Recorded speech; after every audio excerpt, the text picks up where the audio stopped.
13 फरवरी 2025 New York के upstate में police को प्लास्टिक बैग के अंदर एक बॉडी मिलती है। पुलिस तुरंत उस बॉडी को हॉस्पिटल लेकर जाती है, जहां डॉक्टर्स पुलिस को बताते हैं कि इस व्यक्ति को मरे हुए काफ़ी समय हो चुका है। अब एक तरफ डॉक्टर्स बॉडी का पोस्टमार्टम करते हैं और दूसरी तरफ पुलिस ये पता करने में जुट जाती है कि ये व्यक्ति है कौन। कुछ दिन बाद पोस्टमार्टम की रिपोर्ट आती है और पता चलता है कि इस व्यक्ति को हफ्तों तक टॉर्चर किया गया था। उसे भूख प्यास से तड़पाया गया था, बुरी तरह से मारा गया था और साथ ही सेक्सुअली असॉल्ट भी किया गया था। तो अब सवाल ये है कि आखिर कौन था ये व्यक्ति जिसे इतनी बुरी तरह से टॉर्चर किया गया था? क्या कारण था कि उसे 1 महीने तक यातनाएं दी गईं और फिर जब मन भर गया तो उसे जान से मार दिया? सैम नॉर्डक्विस्ट एक 24 साल का ट्रांसजेंडर जो कि यूएस के रेड विंग मिनेसोटा में रहता था। सैम एक ऐसी जगह पर काम करता था जहां डिसेबल्ड एडल्ट्स की मदद की जाती थी। सैम एक बहुत ही अच्छा व्यक्ति था और इसे एनिमल्स बहुत पसंद थे। साल 2024 के दिसंबर के मंथ की बात है।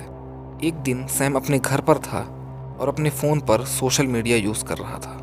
सोशल मीडिया पर ही उसकी एक लड़की से मुलाकात होती है जिसका नाम था प्रीशियस अर्जुआगा।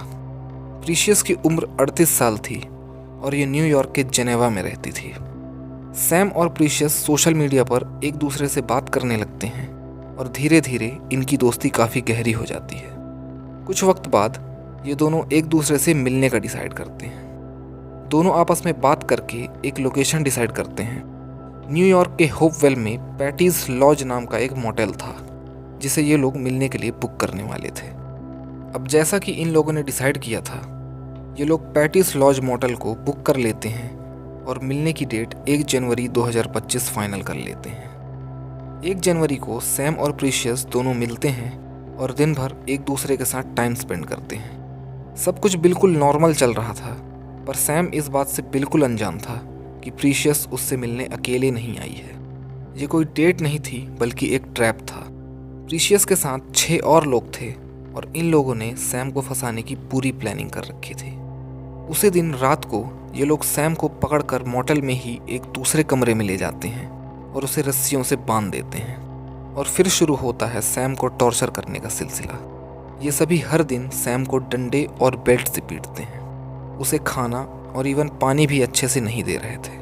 उसे ये लोग ज़बरदस्ती टबैको खिलाते थे और यूरिन पीने के लिए मजबूर करते थे। उनमें से 3 लोग जेनिफर कुजानो, पैट्रिक गुडविन और काइल सेज सैम को सेक्सुअली एक्सप्लॉइट करते हैं। सैम के सारे कपड़े उतारकर ये लोग उसके ऊपर ब्लीच डाल देते हैं। प्रीशियस अर्जुआगा जिससे मिलने सैम होपवेल आया था, उसने कुछ ऐसा किया जो एक नॉर्मल इंसान करने का सोच भी नहीं सकता। वो अपने 7 साल और 12 साल के 2 बच्चों को सैम के टॉर्चर में इंक्लूड करती है और इन दोनों से भी वही सब करने को कहती है। सैम हफ्तों से टॉर्चर सहता रहता है और धीरे धीरे उसकी हालत बहुत ख़राब हो जाती है। खाना पानी ना मिलने के कारण उसका वेट बहुत कम हो जाता है और उसे डिहाइड्रेशन हो जाता है। हफ्तों से टॉर्चर सहने के कारण वो बहुत कमज़ोर हो जाता है और एक दिन उसकी डेथ हो जाती है। इसके बाद वो लोग सैम की बॉडी को एक बड़े प्लास्टिक बैग में डालते हैं और न्यूयॉर्क के येट्स काउंटी में एक फील्ड में जाकर फेंक देते हैं।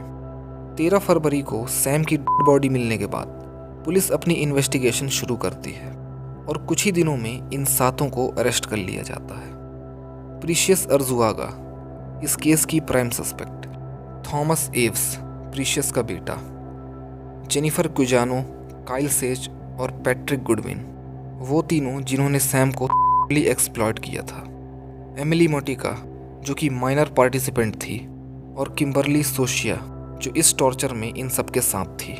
पुलिस इन सभी को अरेस्ट कर लेती है और इनसे पूछती है कि इन सभी ने सैम के साथ ऐसा क्यों किया। इनमें से किसी के भी पास इस सवाल का प्रॉपर जवाब नहीं होता है। कोई कहता है कि हमें पैसे चाहिए थे, तो कोई कहता है कि उसे टॉर्चर करने में हमें मज़ा आ रहा था।